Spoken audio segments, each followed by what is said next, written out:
Okay, we're live. Yeah, hey. Hey. Wow, this is look at this. This is a nice little setup we have going on here.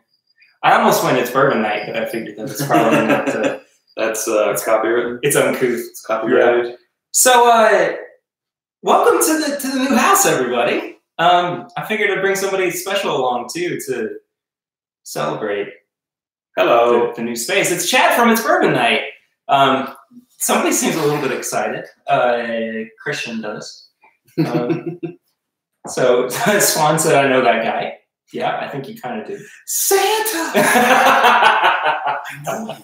So originally, I was like, "Oh, we'll do a McKenna comparison, and it'll be different." Because it's really funny because I have like 2 McKenna bottles, same date, different barrel, and then 2 others that are 1 day apart and different barrels.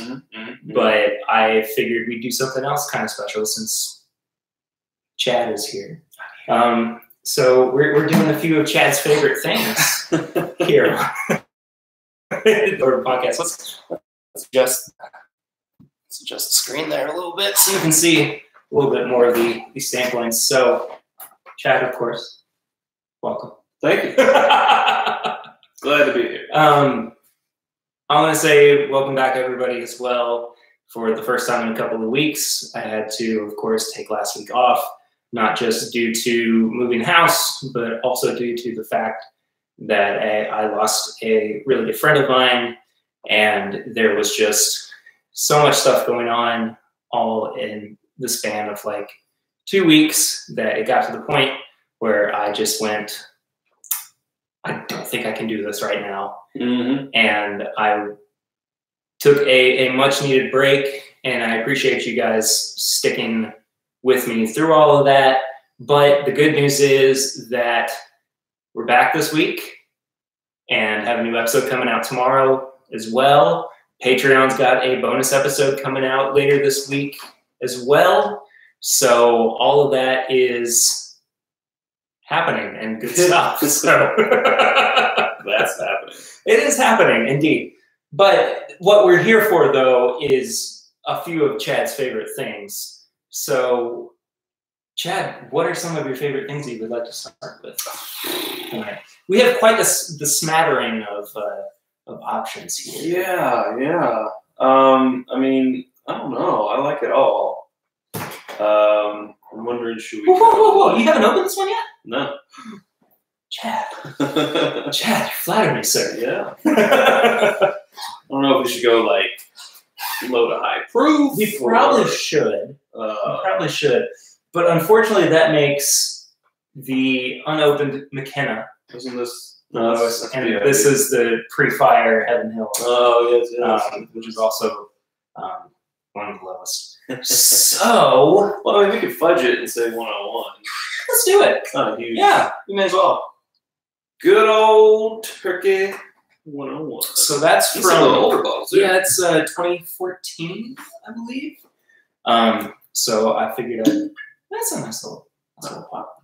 I brought this up recently too on your all's live stream. So you know what? Let's start with the rocks glasses, just kind of as a warm up. I brought this up on your all's stream a couple of weeks ago, but I think it would be kind of fun to do a Turkey 101 blind flight. Of different years. Yeah, because we now have the 02 split between the two of us. We have this 2014. We have just the standard offering. And then you have the one... 2010, I think is what... Is that 2010? I think that's what I kind of... If I'm reading the code right. Okay. So we have a good, collection of offerings that could potentially provide us with an interesting outcome of, a blind flight. Absolutely.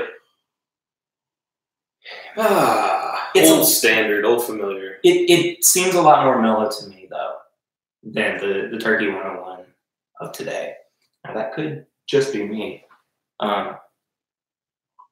Sorry, also, I'm having a hard time. If I look at the chat, I have to lean forward a little bit, and I have to get my readers out. But oh, Monica said also with the 101 rye. Would that be too much of a curveball? I think it would be. To be honest with you, sticking with the theme, I don't think the 101 rye would be one of Chad's favorite things. No, I mean for the blind flight. I see. I know that the 101 rye is not one of Chad's favorite things. I mean, I like it just fine, but it's Sure. not one of my favorite things. I don't know. You know, Wild Turkey 101 in itself is a high rye bourbon. Sure. And I would estimate by taste that the rye is a low rye. So, you know, maybe in like the 70s? I think so. 70% That sounds rye. about right. So it wouldn't be like going from a wheated bourbon to a 95% rye type of difference. Sure. You know, that would be huge. But I don't know. Have you had New Riff's rye yet? I have a bottle, but as it is, Of we can't open things until the cameras are rolling, course. which is both my blessing and my curse. Well, but the reason I bring it up is because it is a 95% rye. Mm-hmm. And when did I have it? I had it sometime recently and really was pretty blown away by the fact that it didn't seem to be overly spicy Hey, Chris is for a rye that I had. Chris. Good day. Hi, Chris. Hi, Chris. Welcome in, mate. Yeah, they love it when you do that. Yeah, I don't know if you do. You know when I do that? No. That's the only way I know is how to say it. Just say no with an Australian accent. There's like a no. Yeah. Anyway, okay. This still, I mean, even on the palate, seems a little bit mellow to me, as opposed to today's offering. It doesn't have as much of the heat or the back end spice that regular 101 does. But it's still just so tasty. Oh no, absolutely. It's just so good. But yeah, it is missing a certain something that today's has. And it's funny because like that 2010, the handle that I have is also different. But I feel like it adds something. So you think that this is different in a way that it's detrimental then? I hate saying that. That's kind of what you're implying. I know. But I can say whatever I want and don't have to, you know, live You're up only to on what the I'm internet. saying. Exactly. I'm on the internet. So I can say whatever I want. I mean, I do kind of feel, though, in my own personal opinion, that it does seem to be lacking a little bit of the flavor to it. And well, that'd be a good thing for us nowadays. Yeah, absolutely. But what's funny, though, is that it seems to play more on some of the flavors that... What? Chris is saying stop it, Chad. Oh. Perry was doing it. Wait, I learned from watching Perry, all right? Yeah, all right. It's funny, though, because it seems like it has some of the same qualities from today's turkey that make it good, but... Sorry. No, it's all good. Monica's in here, too. I'm making out some things. She complimented my plaid. I've got plaid on, too, but it's just a lot darker. Sorry for the lighting, I guess. I don't do well against this dark brown bar. Brighter colors. Apparently so. With this color is apparently accessible beige. Accessible beige. It has a little bit too much blue in it, I would say, to be beige. But that's just the graphic designer in me. If you say so. Speaking, yes. Anyway, this is kind of beige. It is a little beige.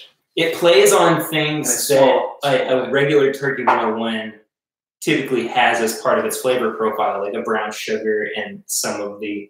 What's wrong? Sorry, I think there was Is there cat fuzz in there?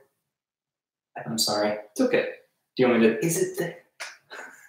I got it. Anyway, I've been trying to get to this point for like 5 minutes. Yeah, I'm just Mr. Distracted. No, it's all good. There's something in my water. I've been the distraction on your all show before too, so Sure. It plays on a lot of the notes that today's Turkey 101 has, like the brown sugar and caramel. But where it plays that up, it seems to kind of leave behind a lot of the other like nutty flavors. Like there's not really a vanilla note to it, or some of the heat too. So I mean, I still like it. I still think it is extremely delicious. It's solid. But if I had to put it up against today's offering, you know, I'm really not sure how it would fare. But and with that, we put a cork in it. And we say good night. Good night, everybody. It has been corked. Well, Chad's favorite things, Chad, the guy whose name is in the show. Yeah. What favorite thing would you like to sample next? I guess we should go McKenna. You want to go McKenna? McKenna. Okay. Yeah. Would you like to do the honors? I would love to do the honors. So this was my celebration of moving in purchase. Mm-hmm. As many of us know, McKenna has become harder to find, but I stumbled across it at a pretty near or local liquor store. Is that one? I do a podcast. Is that little one I passed? Not High Acres. No, this one's on. Because I've been in that one before. I do like High Acres, but yeah, that's nice. Pretty good. No, this one's over on New Circle, and they had it for $35.99, which is okay. I've kind of come to accept that, you know, a $5, $6 price increase really is not that bad. Yeah. Considering the fact that I saw it for $50 at a store recently. So prepare to be on story. So hooray! It's like multimedia here. Is that what I meant? I don't think that's what I meant. Hi, I'm on Perry's podcast. It's live right now on YouTube. This is my bourbon podcast on YouTube. Come check us out. We're gonna have some fun. Yes, hello, bye. Okay. I went through a lot of emotions and thoughts there. Anyway, so this particular barrel of McKenna was barreled on 4/22/08. 4/22. Yeah. Blaze it? Anyway, barrel number 5284. And it's of course YouTube.com/ this is my bourbon podcast. This is my bourbon podcast. Yeah. I actually have a personalized website address now, and I'll just spill it on my phone. So that's fun. Maybe I should move my phone out of the way.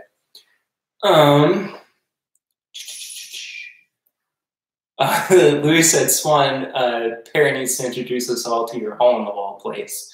Louis, that is not going to happen. Gotta be honest with you, because that store is fantastic.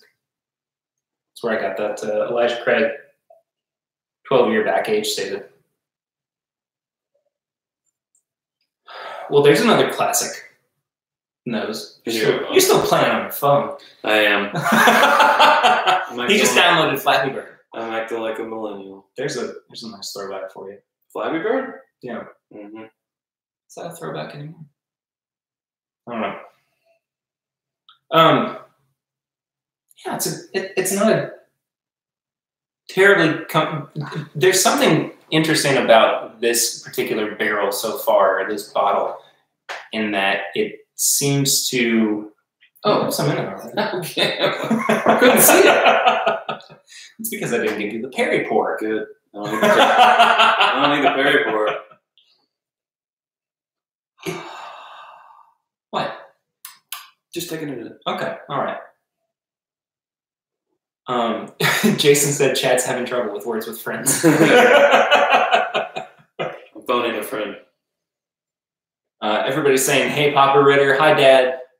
Welcome into the chat.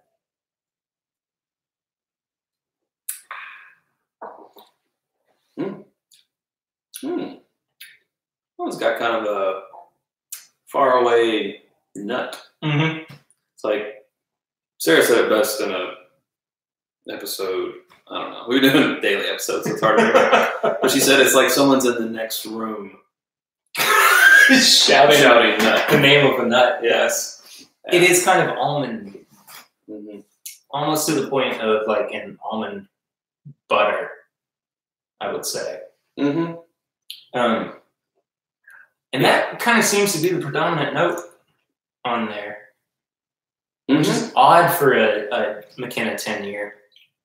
Because usually it seems to be a lot more complex front to back, but this is just kind of... Well, it's got a little spice on the back end.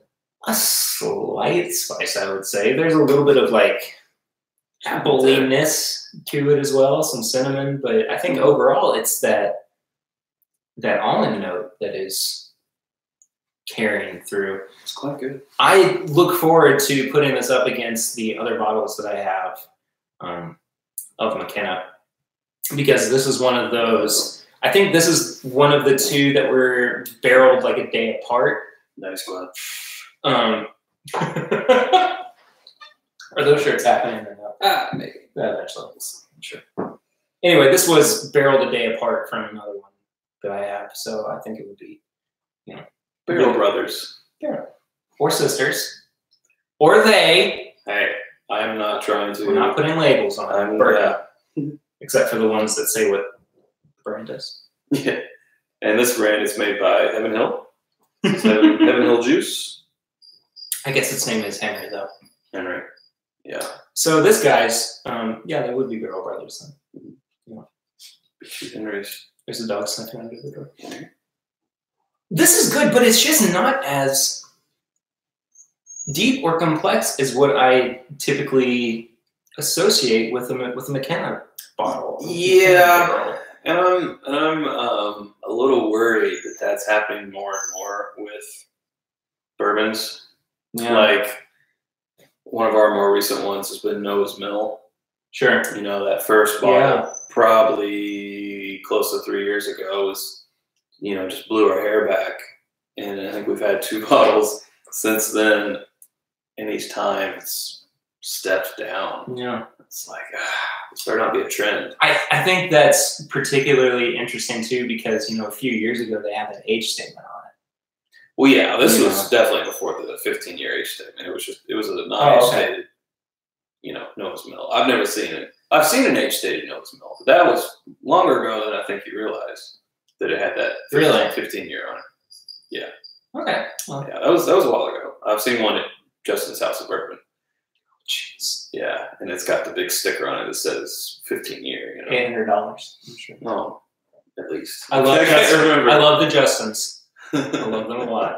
Don't get me wrong. But yeah, I mean, like I said, that's the first one I've ever seen. So personally, yeah. I had the opportunity the other day to buy a Fighting Cock pre-fire, age stated.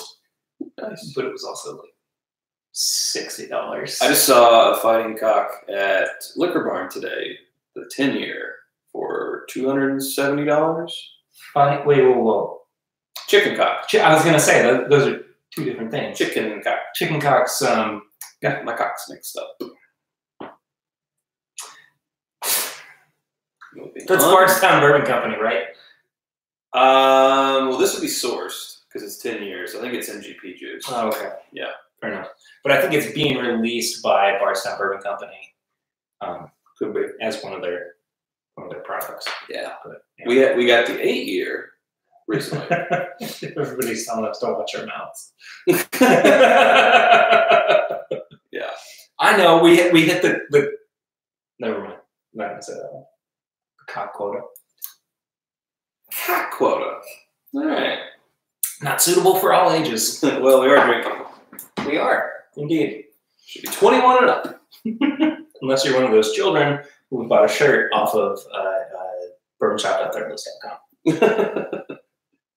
Well, hey, there's nothing wrong with wearing a shirt. There is not, as long as you're not engaging in said activity. Exactly. But I just, the thought of a child running around with a shirt that says, "I'd rather be drinking bourbon," it's just hilarious to me. It's like right in with a Sharpie in 10 years or however old they are. Parts of the letters are backwards. When legal age. Which you have to write underneath it. Well, speaking of some pre-fire juice. Yeah. This was my celebration pour. I had the celebration purchase and the celebration pour. Of course, they were both Heaven Hill bottles. But this was the celebration pour after fully moving in. after a very long day on Saturday. So I'm sure I'm not getting the context here, but Monica says, I do Harry Potter. I would do Harry Potter as well. I do Harry Potter. Yeah, I don't know. I don't get the context there, but we're gonna leave it at that. I don't think I want to know what the context is. I don't want to have to. I would rather just use my imagination. So, Monica, I have an idea. Don't explain yourself in the comments. Is Perry an HP nerd? Yes, I am an HP nerd. Yeah. Big time. That was kind of what got me into. Okay. Sorry. No. That's fine. Connecting memories. It's kind of what got me into reading, just kind of in general. And I do love Harry Potter. I would love for you to get me over on the Harry Potter and the Half Drunk podcast. I can pull some strings. Yeah. For you there, Fair. I mean, Sam knows me too. It's not like we're by association. Yes. Guilty by association. I've met Sam. I know her. I know her. You seem to keep forgetting this. That I've actually. No, It's okay. giving you crap. All right. Pre-fire, Heaven Hill, Bottle and Bond. I was laughing because my buddy associates HP with horse penis. No. Okay. So We've gotten from chicken cock to horse penis. Yeah. Here tonight. We're gonna have to really edit this one down. There's no editing on live streams. There's not. It's live. So I also wanted to say it only took us almost 25 minutes to get there, but you have something to celebrate as well. I'm Joe. He does. Chad and now his wonderful fiance Sarah just got engaged a week and a half ago. Mm-hmm. We gave you a lot of crap for it for a long time. I know, now you're eating those words. Yes, we are, and I feel really bad about it. So, I just want to say congratulations. Thank you. So, cheers to Chad and Sarah, of course. I gotta get this pretzel out of my mouth first.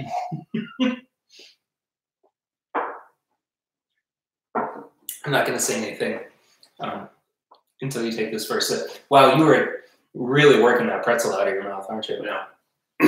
That's the problem with pretzels is they're a good palate cleanser, but they stick. Yeah. This is where I normally do my cleanse. Cola, water. Yes. Get it out there. I can't believe you didn't bring a Pepsi. I know. Sorry.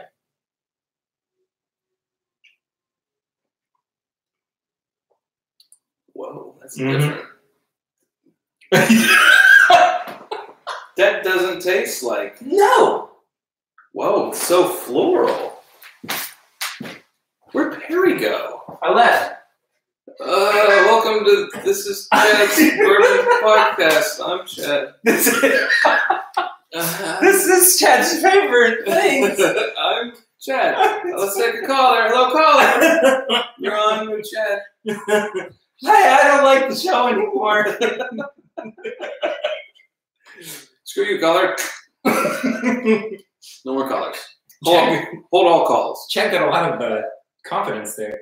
So we'll just do the one between us. Yeah. But just kind of for comparison's sake, because I haven't actually had the chance to do this just yet. But I figured I'd bring out today's offering of Heaven Hill Bottle and Bond. As I lean away from the microphone. It's got a little bit of dusty funk to it. A little bit. I would say. So different. Mm-hmm.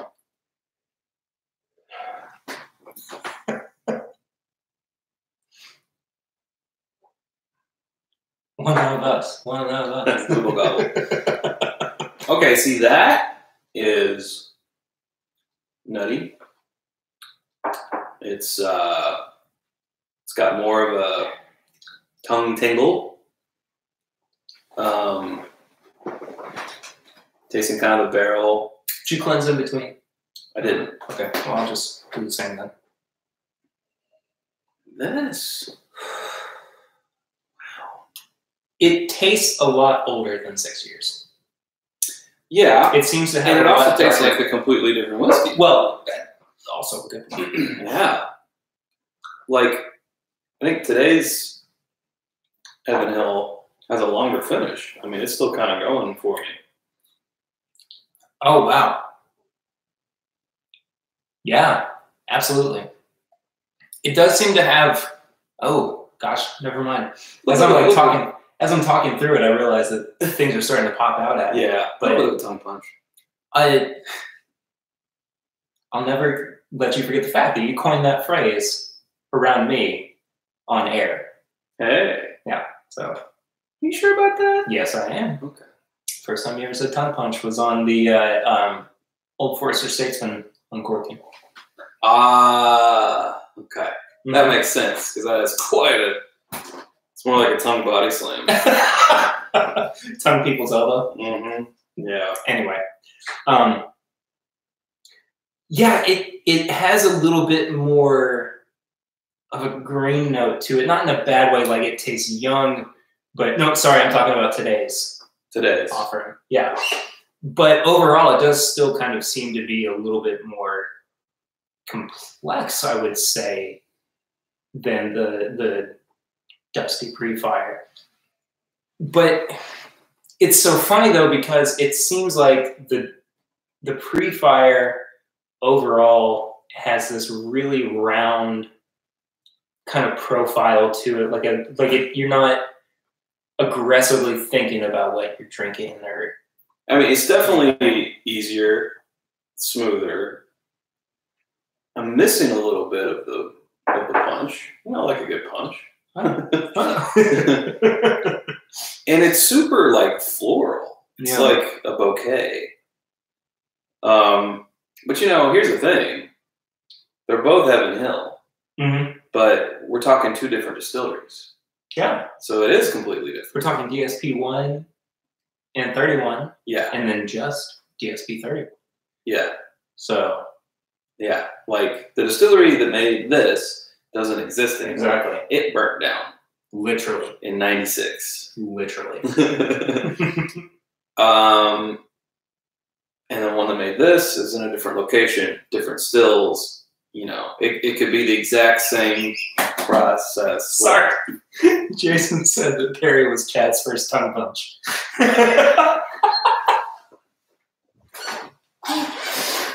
I think it's best to let that one go, but I just thought that it was funny enough to bring up. Anyway, yes, two different distilleries. Yeah, different equipment. It could be the exact same mash bill with the grains sourced from the exact same farms, and it's still gonna taste different. Well, we're also looking at just kind of from an aging standpoint, the rick houses aren't as old as they were at the time that the Pre-Fire came out. So, where possibly, there is a chance that this one was stored in a warehouse that didn't burn. Well, that's true. And this one was stored in that same warehouse. That's a good point. Yeah. I don't know, man. They're both really good.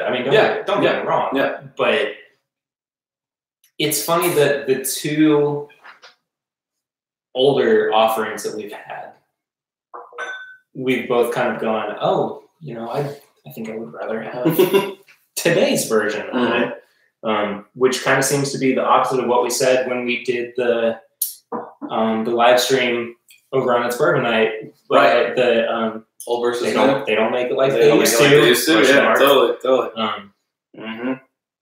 But yeah, I still think this is fantastic. Sure, I opened it a couple of days ago, but it's not opened up well, let's say. But it's been waiting how many decades to be opened up? Oh, Lord. So it's finally like, it's good. It's just like, this bourbon could be older than me. Yeah. Yeah. Don't chat that. Exactly. No, not me. Okay. So we're kind of, it's already 9:30. We're kind of blowing through this. How would you like to approach this next one? Would you kind of want to save the Bookers for last, maybe? Or I think that's a good idea. Okay, so we're going to have to clean out some glasses, okay, from time to time. We can do it. But, so that leaves us with that Weller 107, this Four Roses single barrel OBSV from Liquor Bar, Perry Bourbon. Excuse me. and a Blanton straight from the barrel. So, what's the proof on that guy? 125.6. 125.6. Yeah. So we should probably. Well, this is the highest. This is 128. Okay, and the chew is 126.7. So, and the Four Roses is like 120. Yeah. Which is, I actually don't know if I've ever seen a Four Roses pick that high. I feel like I always see them in like the 110 to 115 range. Mm-hmm.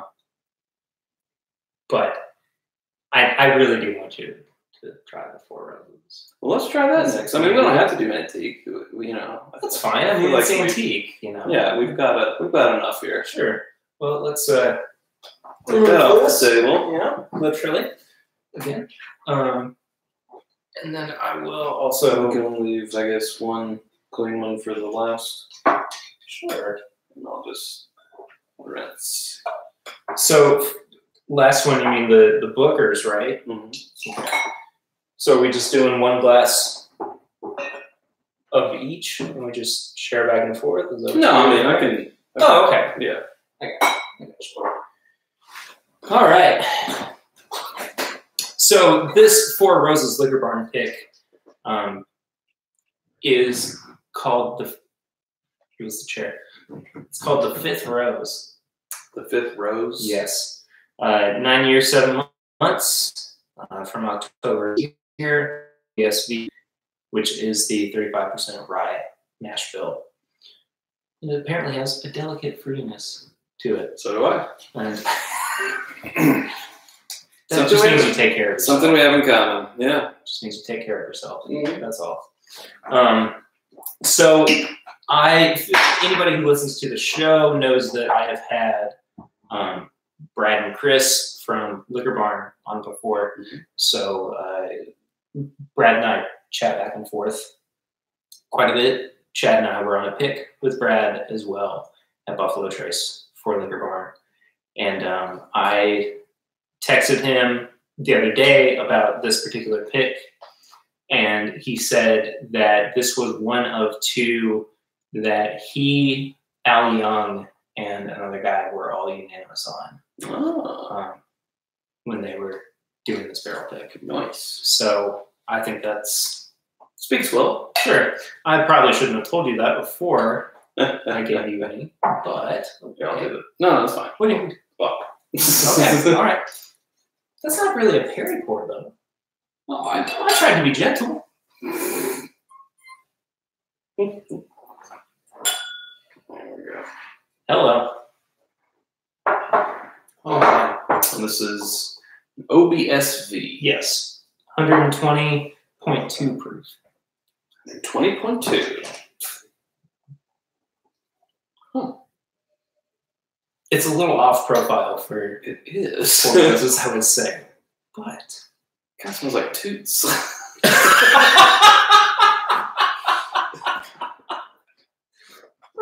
Doesn't it? I don't see that. All right, personally, but like just saying. Kind of does. Dudes. Yeah. I don't get it at all. I actually get kind of a savory note from it, but all right. I feel like you sit down in someone else's chair that's just been going at it all day. It's lingering. It's like settled. It's like, you know, when you go to a house and like somebody's been smoking on the same couch for years. It's that, but with farts. Yeah. That's wow. This is really devolved. Yeah. This is a super highbrow. They'll never have me on again. Yeah. Just you wait. But luckily it doesn't taste that way. On the palate on this one. I good. really, really do. It does maintain a lot of the kind of standard bourbon notes to it, but it also seems to introduce very specifically like I don't know if you say apricot or apricot, but like an apricot note there too. Yeah. And I guess that's part of that delicate fruitiness. Yeah. But it's certainly present, kind of all throughout the palate, I would say. Yeah. The finish might be a little bit weaker. I mean, yeah, it's not a particularly long finish. No, but it also does kind of seem to introduce a little bit of like an astringent note to it, something kind of chemically on the finish. See, I'm not getting that. What are you getting then? I don't really know. Maybe my palate's fried already. I'm getting. It's gonna be weird, but to kind of borrow something that we said earlier, it's like someone is in the next room screaming bacon. Like they cooked it 20 minutes ago. Well, okay, yeah. Like I still get that savory note that I have on the nose, on the palate, and maybe that's what it is that it's. But it does kind of seem to be specifically like a greasy. Yeah. No, not quite like. It's like I ate bacon 10 minutes ago. And you haven't like taken a drink of water or eaten anything after that, right? Either. Yeah, I get that. Yeah. I think the palate is phenomenal, though. I really do. Don't look at yourself on camera. Just yelling toots. Savory and bourbon does not seem right. You know, it's more of a rare thing when you're like, this bourbon is freaking savory. But it happens, you know. What did we have recently? We had something recently that was like that. Yeah. I mean, was it the Stag? Yeah, I think it was. And I had that the first time I had Woodford Double Oaked. I thought it was real savory. Now, the last time I had it, which was the Advent Calendar, not so much, but that first time, I was like, wow, this is like a barbecue sandwich. Yeah. So it's kind of rare. And, you know, and I was actually talking about this today, like, and it's kind of part of I think, people who are newer to bourbon drinking, like, if they hear let's just call them a master taster, like describing some things, and they're like, yeah, okay. And one note in particular was bubblegum. Yeah. And I was like, yeah, okay. Year and a half later, I'm trying X bourbon, whatever it was, and I'm like, bubblegum. So, you know, it happens. But a lot of times those more off the wall type of notes just take a while of trying different things before it hits. But once it does, you're like, you can't taste anything but that. Yeah. I see now. It was kind of that way with me for like a watermelon flavor. But once I picked up on maybe just kind of that general melon quality too. Yeah. I mean, once I noticed that, I was like, oh, yeah, it's everywhere. Yeah. Bacon is good, Brian. Yes, I agree, Brian. Bacon good. Bacon good. Grunt. Bacon good. I know I said grunt out loud. That probably wasn't intended for that. But, no, it's good. It's definitely got that fruity quality, floral, with someone next door yelling bacon. I wonder what it was the day that it was chosen that made everybody go, oh, this is fantastic. Because apparently it was a unanimous pick. Well, you know, and again, not to be a broken record, but when you try things next to other things, it can make something taste different. Yeah. So maybe it was just when they were trying it with those other flavors, or, you know, and it's just like, this is the Head and Shoulders winner over everything that we've had today. You know? The story that Pickerel told at Bourbon and Beyond to Jimmy Russell, joking about, oh, yeah. Oh, yeah. You know that. I didn't put into that shit. Yeah, exactly. Totally. That's what I love about Jimmy. Oh, he's very straightforward about. It's like, yep, everything. I feel you, Jimmy. Yeah, I feel you. But at the same time, you can't help but look for stuff and you know, and find it. Sure. It's I think that's what makes Turkey, just kind of in general, like the everyman's bourbon. Yeah. And sure, it gets kind of overlooked in terms of, you know, us going, oh, that's what I would drink every day, or that's the kind of flavor profile, or whatever. But, you know, the fact that we have somebody who is A, so knowledgeable about bourbon, but B, at the same time, can go, this is fantastic. Totally. I mean, that's one of the reasons that I think that Turkey has been able to maintain any kind of heritage in the bourbon industry. Have you seen that video on their YouTube page with he and Eddie doing the comments? Yes, I love that. That's awesome. I want to know if they're actually going to release that bourbon. I mean, sure, it's going to be chiseled the things in. Yeah, I mean, of course, it's going to be 8 years. If they're smart, they will. Oh, sure, they'll have it in a part of the warehouse that every tour sees. Mm-hmm. Just like the Mila stamped barrel. I don't know if that may have already matured by now. I don't know, but it can't have been that long, really. 4 years? Has it really been 4 years already? It might be, unless they're holding it for an older bean. But she said I'll be back in 4 years to get this. So yeah, I don't know. We'll ask Freddie. We'll ask Freddie. He would know. So, do you want to go for the Blantons, or do you want to do our side by side on the Bookers? Yeah. Let's do the Blantons. Let's do it. Okay. So I need to clean the glass out a little bit.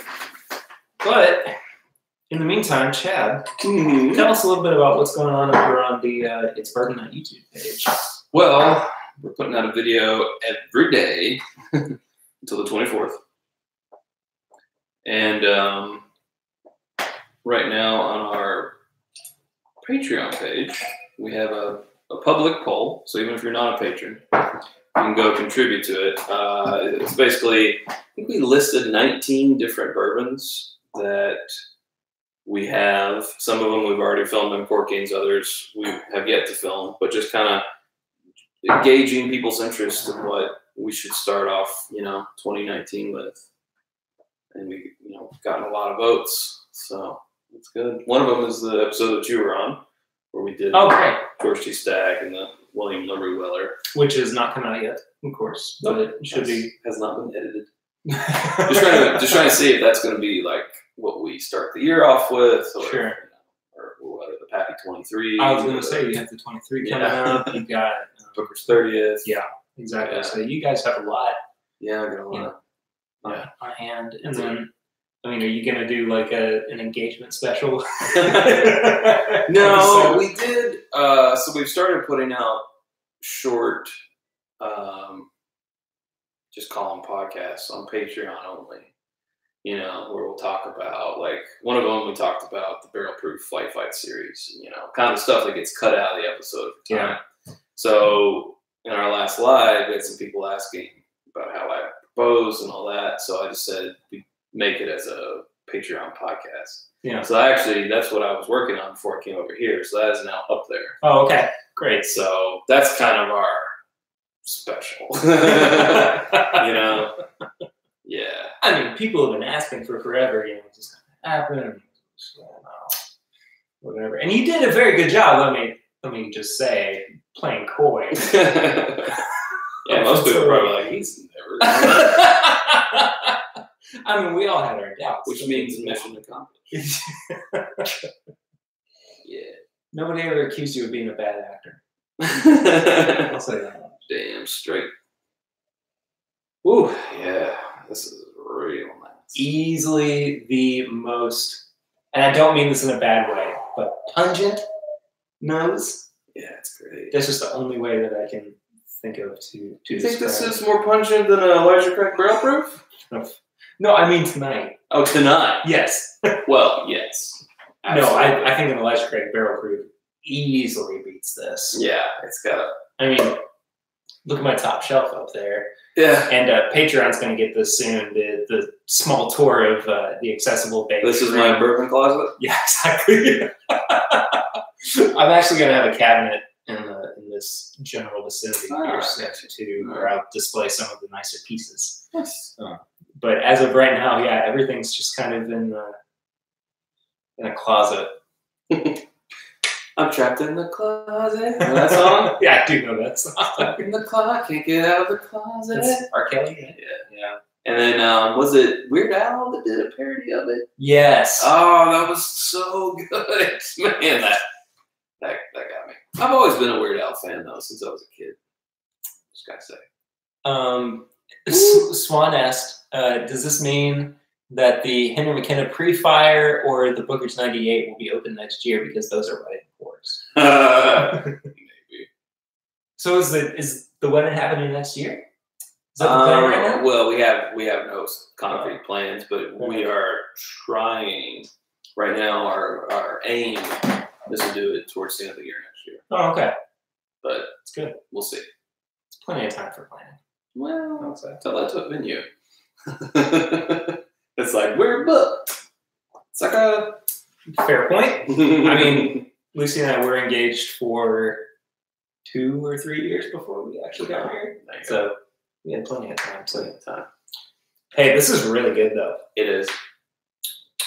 It's one of those just classic tastes. Yeah. You know? Absolutely. Not to say that it's not complex or compelling or whatever, but it just hits all the right. It hits all the normal notes, but it hits it in just the right way too. You know, I like it. It's solid, so solid, and it remains solid from beginning to end. Too, it's not like at any point it kind of drops off. I mean, it starts out real strong at the front of the palate. 125. 125.7. Yeah, or 125.6. You could tell me this is 125.6. 115, and I'd be like, yep, okay. You know, it's got a little built-in heat after you have your second one on the back end, but man, I mean, I think I would even put it closer to like 100. Honestly, it'd be a hot 100, but yeah, it's the hot 100. Welcome back to the hot 100 with Chad Peasy and Tear Bear. With beef perky and is that your and the your call name? Yeah. That's mine. Spicy beef perky. In the morning. In the morning. The douche. what was it from Parks and Rec? Crazy Ira and the Douche. I think it was something in the douche. I think it's Crazy Ira and the Douche. Crazy Ira and the Douche. Dingo and the baby. No, I just think that this is one of the most pleasant offerings we've had tonight. Yeah, I would say. If Chris is still on, he needs to send the ball. Or 2. Or 3. Or 3. Or a whole case. Or a case. Or 3 cases. 3 cases. I can't afford that. How about a case? Wedding presents. Wedding presents. And then a couple extra for your buddy Perry. All right. Please. No, it's good. It's good. It's just so good. You heard it here first, folks. It's good. It's good. It's so good. It's just so good. Chad Perkins 2018. Put that on your list. That would make for a really good. What? I mean, putting these. You know, double gold at the San Francisco, blah, blah, blah, 96 points in Wine Enthusiast magazine. Like, start putting YouTube people and podcast people on your tags. It's good. It's good. It's really so good. I would just love to walk in and tell Chad from the Yeah, exactly. Well, I want something that's good. I mean, I like that guy. So I think his palate's pretty good. I'll get it. And he says this is good. So I guess it's good. I mean, you want that, or you want me to say it has delicate notes of marzipan and fruit spiciness. Right. And you very specifically went to marzipan there too. I love that word now. I've been watching a lot of cooking shows. Top Chef Kentucky is on now. I've not watched any of it yet. Yeah, good. We just Sarah's ahead of it. She's more caught up on it than I am. Sure, but yeah. But we also watch It's the one with Gordon Ramsay. Hell's Kitchen? No, the other one with Gordon Ramsay. Oh, Iron Chef? Is that the one? Top Chef. Top Chef. Top Chef. Wait, no, we were just talking about Top Chef. Oh, jeez. And the bourbon works. Yeah, it works. Whatever that other show is. I thought it was Iron Chef. It's not Iron Chef. Whatever it is. Okay, the other Gordon Ramsay show. The other one. Let's see if anybody contestants. Master Chef. Master Chef. Thank Yes. you. Master Chef. Yes. Yeah, and it's always like, what are some other like buzzwords that they use? You know, it's a prosciutto. Mouthfeel. Something with the marzipan. In a white wine reduction. You do like the mouthfeel word though. Which I hate the word mouthfeel. I hate to use it, but there's not really a better way to get that idea across to people than to say mouthfeel. That's why I go mouthfeel. Okay, so the coup de grace of Chad's favorite things. Yeah, I would bookers, say. man. It's the bookers. And we're going to be comparing two different bookers. And one of them, it's possible we're not giving one of them a fair shot because one of them's been open for a couple Or are we months. not giving this one a fair shot? That's what I'm saying. That's That's, the you way know, we're one of them could be, you know, Sure. Yeah. but we have the 2018-03 Kentucky Chew and 20. About an hour and 20 minutes to get this. Yeah, What? I had to go to Party Source. Still haven't found it in Lexington. All the way in Roy, Kentucky. Yep. I called up there. They had it. I was like, put it on hold. Daddy's coming up. And I said that, and he said, excuse me?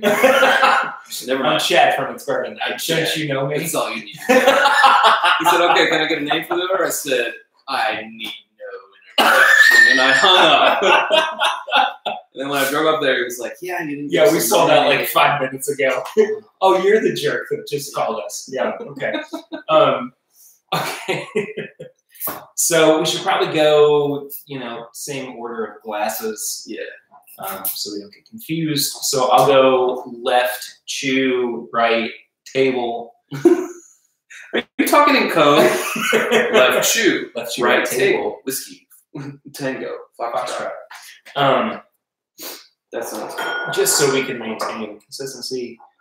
And so people don't get mad at us. Chew, right table. Yes. I'll go first. Oh! Aw. It's never the same on the first cork. Have we talked about this? Yeah. How the cork pop is the same note as when you go on a bottle? No, we haven't talked It's about that. exactly the same. Is it really? It is. I'm not kidding. Well, it makes sense. It's coming from the same place. No, the other one was a little higher. There's a poom. There's a poom. All right. Never mind. You're wrong, fine. All right, so this will be your table? Yes. So no? Yeah. It's okay. And that will be your chew. Yeah, no Perry pour. Ah! Hashtag no Perry pour. That was a little bit of a Perry pour. I guess we should maybe put them left to right order for the viewing audience. Wait. No. Other way. Are they sitting backwards? All I know is this is my table and this is my If they're viewing this way, this would be the left. No. Are we flipped? Oh. We're... How many fingers? How does that help us here? So this is chew? This is chew. Chew. You know, I think, having not had the table yet, so far the backyard BBQ is the most unique and outstandish, dare I say, of the past 2 years. Like it really seemed to poke out in a different direction. Like when we first uncorked it and had it, I was like, this is a little harsh. You let it open up and you're like, oh, okay, I see what's going on. I like chew from the get-go.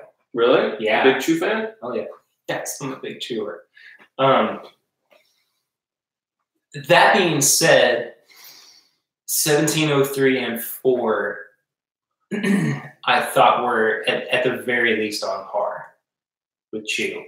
However, of everything that I've had from the Booker's line so far this year, and that's without having had Kitchen Table, of course, Chew has been my favorite, I would say. It certainly has seemed to be the most, I don't want to say standard because that's not quite it, but it just has this really genuine bourbon quality to it, I would say, but still seems to kind of push it into another realm too. Yeah. Now, I also haven't had it in probably about a month. Yeah. So I can't even remember 01. I think it was a little bit forgettable. That's Kathleen's batch. Kathleen's batch. I mean, this is so good. It has that nuttiness. The caramel is real straightforward on it as well. I think the oak is really predominant too. This is what I like to call dark. Yeah, absolutely. It's dark. Mm-hmm. It's dark in the nut quality. The nut category. Yeah, the nut category. Yeah, it's a darker nut. I would say so. I would say so as well. I'm gonna take a little bit of a smaller sip though.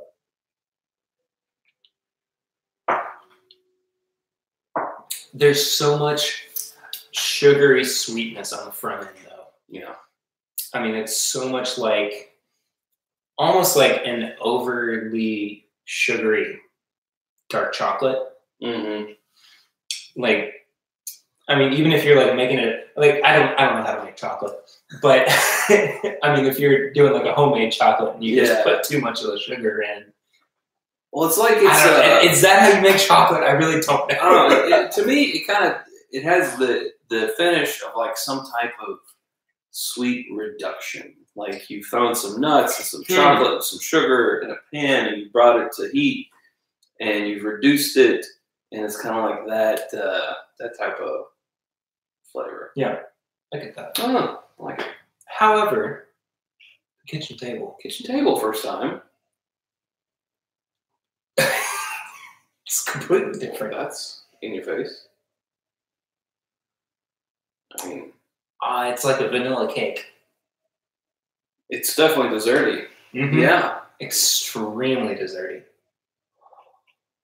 Interesting. Okay. A little bit of like an orange peel on the nose as well. Yeah, there's a little citrus in there. Mm-hmm.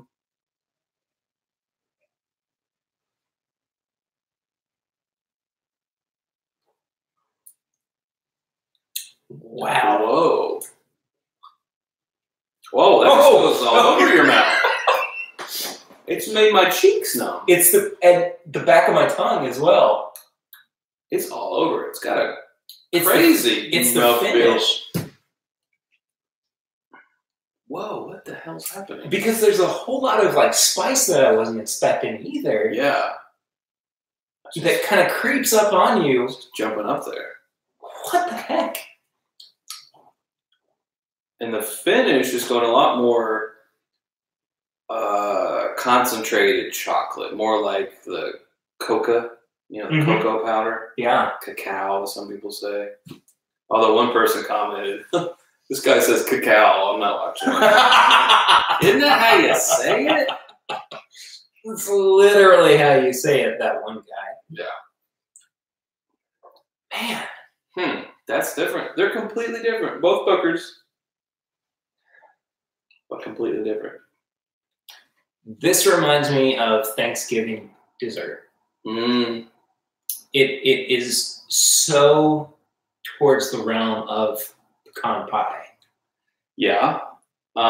See, I was gonna say chocolate pie, but only because when my mom makes a chocolate pie, she puts bourbon in it. So it has like that boozy, cooked out quality with like, the chocolate, but also the nut in there. So I can see how it would go pecan. It's like a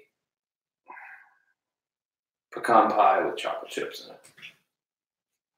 Like the one Sarah made. Yeah. Yeah, exactly. It's so good.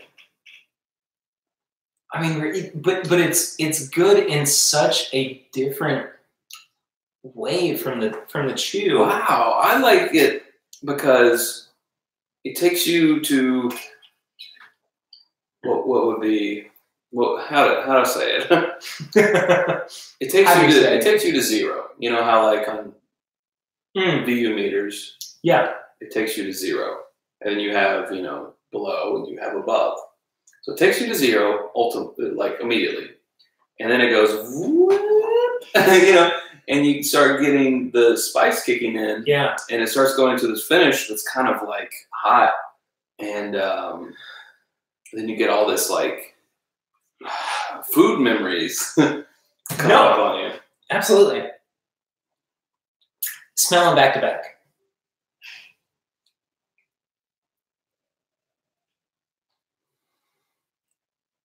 I don't want to influence sweet.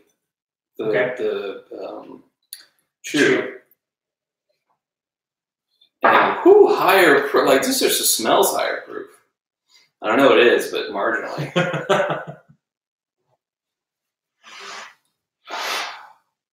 And a different type of sweet. Like yeah, but I also get more of the savory notes on the chew. I could agree with that. But I get that proof on the table. Yeah, absolutely. The proof on the table. Honestly, right now, I think I would have to give it to the table. It's more complex. It just has, just really more to it, but it also seems to be more surprising as what I would say like a standard offering is. I mean, Booker's is not hard to get. No. I would say the chew tastes a little safer. And this one is a little bit more wild child. Man. That's good. Oh, man. Chewing the chew brings out more of the heat. Yeah. Not even chewing the table brings out okay, well, let's chew the table. Let's chew the table. Yeah, it's got stuff on it. But.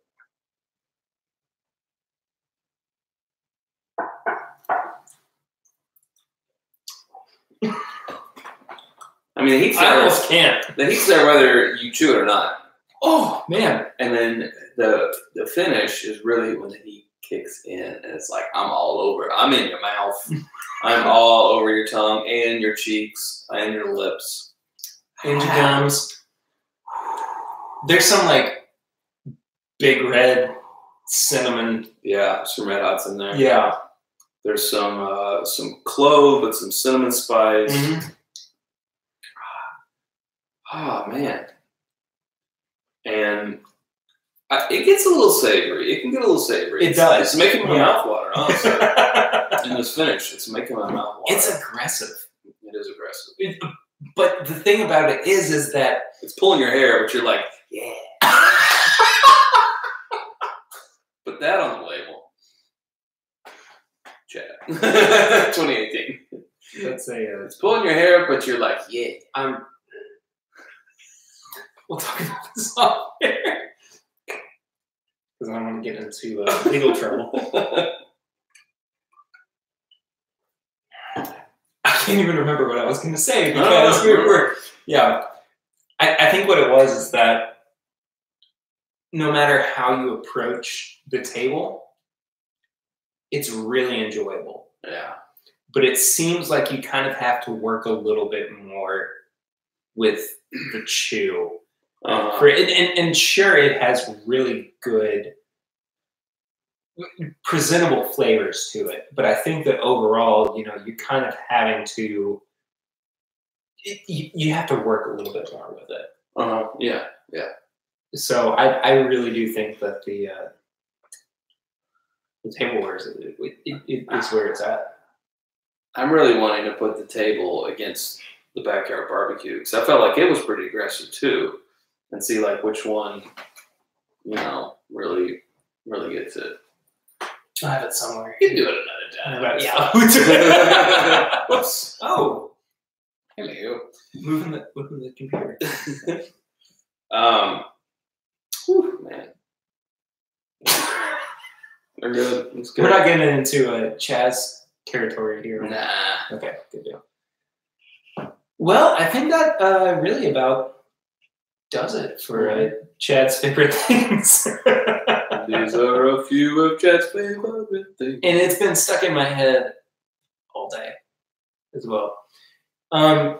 So first off, I want to say, Chad, thank you for hanging out with me tonight. Of course, as we break in the new Bourbon Room here on This Is My Bourbon Podcast YouTube channel. I know you're looking around like there's so much to look at on the wall, but it's really just excessively beige, right? Once I get things hung up in the room, then Patreon is going to get an official little tour of the Bourbon Room. But like Weekly Planet? Yeah, exactly like with the Weekly Planet. Are you going to do the catchphrase? It's your boy Dickface. Yeah. Hey, yeah, it's your boy Dickface. Yeah, that's coming in the future. Good. Thank you guys, of course, for sticking with me over the past couple of weeks. I know it's not been the easiest to be a fan of content, as I have not really been putting much out recently, but we're going to get ramped back up here very soon. But tonight was the beginning of all of that. Chad, where can people find you if they would like to follow up with you? YouTube.com/It's Bourbon Night. It's the best place. It's Bourbon Night on all the social medias. Yeah. Yes. And they put out episodes every week. Mm-hmm. As of right now, though, because we're in the middle of the Advent season, they're doing an episode every day. Every day. Which I know is driving Chad crazy. So yeah, youtube.com/Bourbon Night. If you would like to follow up, of course, with us or me, you can head to @MyBourbonPod on social media.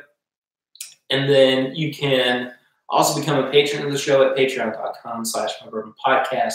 For as little as $1 a month, you can help us go and do good new things and watch Chad's face as he do good new things. Do good new things. Harry. Yes. 2020. Is that what the next election is? Oh, maybe. I don't know. It's the next year. You're like, no, it's 19. Anyway, that's about it. Bourbonshop@threadless.com. This is my bourbonshop@gmail.com if you have questions or comments. New episodes coming out tomorrow, and then Patreon's getting a bonus episode this coming Friday. So definitely be around for that. Thank you, Chad. I know. I'll see you tomorrow for the brand new episode, but until then, I'm Perry, and this is my Bourbon Podcast live stream. Bye, y'all.